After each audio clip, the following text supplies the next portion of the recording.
the next network. Yeah, go ahead. I read social media news or something today Yep. that Facebook has a lot of interaction between businesses and clients versus Twitter that seems to be more business to business. I mean, this was just a study done on big companies. But I'm wondering what your sense is for us, for the authors, publishers. My sense is that people don't interact with brands. Yeah. They interact with people. So if they feel like they're talking to people on the other side of the brand's page or the author's page, and they feel a personal connection, they're going to bond and they're going to talk to them. Otherwise, it's just a stream of noise that they're going to read and not respond to. So I would say go to where your readers are. So if Yes. your readers on Facebook, hang out there. Yeah. How Google does that. Yeah, and what I do is I go to, there's a site, a fabulous site called socialmention.com. When you go to Social Mention, it searches Flickr and YouTube and SlideShare and Facebook pages and Twitter and blogs and forums, all of those things. So if you search for a keyword that's related to what your book is about, you can actually see all the references. And you can filter. You can say, I only want to see blogs. Now, what I do when I set up a social media listening dashboard, we do this for our clients, we'll set up, we'll bring in RSS feeds from Social Mention that are about those topics, and we'll say, here's what they're saying about you right now on blogs. Here's what they're saying about you on Twitter. So you can get a lot more information. You can filter it that way. Then you go back to scheduling that stuff in so that it goes in at a decent rate. You can schedule it into various networks, including LinkedIn. You can't schedule to Google Plus yet. So Google Plus is, the new big dog, and everybody wants to talk about it. One of the things that I've found, and I've been on panels where I've almost gotten in fistfights about Google Plus, because I don't think it's beneficial to set up a business page on Google Plus unless you're a real addict. I have one, and I don't update it, and that's what I do. So it's hard work, because there aren't any tools that integrate with it. Twitter has TweetDeck and HootSuite and all these other tools, but Google Plus doesn't. It's hard to get to. The pages are hard to add links to because they have all these arcane, URLs. It can be really crazy. Google Plus page, if they don't see anything in that post category, they're going to assume that you only post to circles if they're familiar with Google Plus. Or if they're newbies, they're going to figure you're not really posting. And so they're not going to circle you. They're not going to follow you. They're not going to connect. So you want to put posts out there that represent what you're about. The other really cool thing is those public posts are indexed by Google.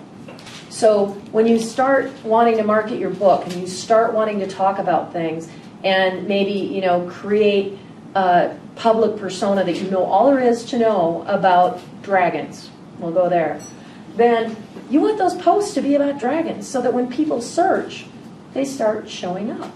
They start finding things about dragons and it leads to you. So think about how you can leverage those public posts to really get that information out there and let people know what you're about. This might be more of an SEO question, but I've noticed that I've been doing some searches on Google Plus to try to get a feel. For me, the goal is to get in that list of suggested, hey, these people are on Google Plus and they're talking about the thing that you searched for. And I've noticed that there are some topics that if you search for them on Google, like if you search for business, that little suggestion box will come up. But if you search for, say, book publicity, that box doesn't come up. And do you think that's just because there's not even enough people who have Google Plus profiles that are focusing on book publicity? Or, do you know what I'm saying? Why is it some things have the suggested Plus followers thing and some don't? Right. So that's a fairly new feature, and it's really based on people creating circles with that specific name. So let me ask you this more specifically. Do you think if that search doesn't exist yet and you happen to focus your Google profile on that topic, you're more likely because it's so new to be able to become one of those suggested searches, or less likely because it doesn't exist yet? It's worth a try. I mean, really, you could be tapping into something that somebody had, put out searches with a slightly different twist. It could be something that's out there, but you got to try some different long tail keyword kind of things. I would hazard to guess that there are lots of people out there that have that in their profiles. They may be protected. They may be only posting to circles. People are making a big mistake in posting only to circles, because they want to, they want to share in those channels. If you don't share in public, it doesn't get indexed. So it's a really, really important thing to share those things publicly as well. Have I totally confused everybody about Google+? Kind of. Is it safe to say that no matter how good a job you do as a publisher, in terms of the profile that you create and the public posts that you do on Google+, that it's not going to accrue the same type of SEO benefits that it will for an individual author? No. I mean, there's a reason you don't do it, so I guess Well, I don't create the page because honestly, I got too much to do. I'm too busy marketing my clients to market myself. And I found that creating just my personal profile, because they make it very hard. When you go in and you log into Google+, first you log in as a person. And then you have to go over to this little drop down and switch to being the persona of your page. It's kind of like on Facebook where you say post as this page. So you got to make that switch all the time. You don't get notifications. It doesn't show up in the notification bar for your pages. There are a lot of things that kind of create a barrier. And so unless you're really willing to really focus on that, I'm just not recommending it. I think that a publisher has the same weight as an author as long as they continually post and are useful to the community. If it's all marketing, who cares? At the last NCBPMA, a guy was saying that with the individual profiles, that you have the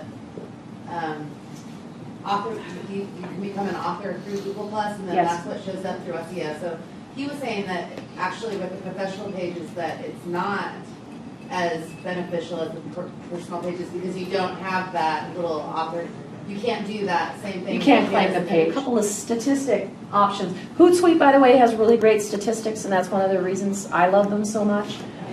This is another one called Sprout Social. And what it does is break down your Facebook and your Twitter and your LinkedIn feeds, and it will give you really good demographics like this. It'll give you really cool graphs. So if you have to report to a manager and actually show them how am I doing on these networks, tools like this are really great. Another one that I really have started using in the last year is HubSpot. Now, I'm sorry this is kind of washed out, but what HubSpot does is allow you to nurture leads. When you're going to be publishing a book, you can maybe start with an ebook, or I do checklists, for example, if it's a technical thing. Let people download, grab their email address, and they get dropped into what they call a lead nurturing campaign. That means you're going to feed them more stuff and watch what they do with it, and then you're going to email them later. So it allows you to kind of nurture those leads and develop them in a step-by-step basis.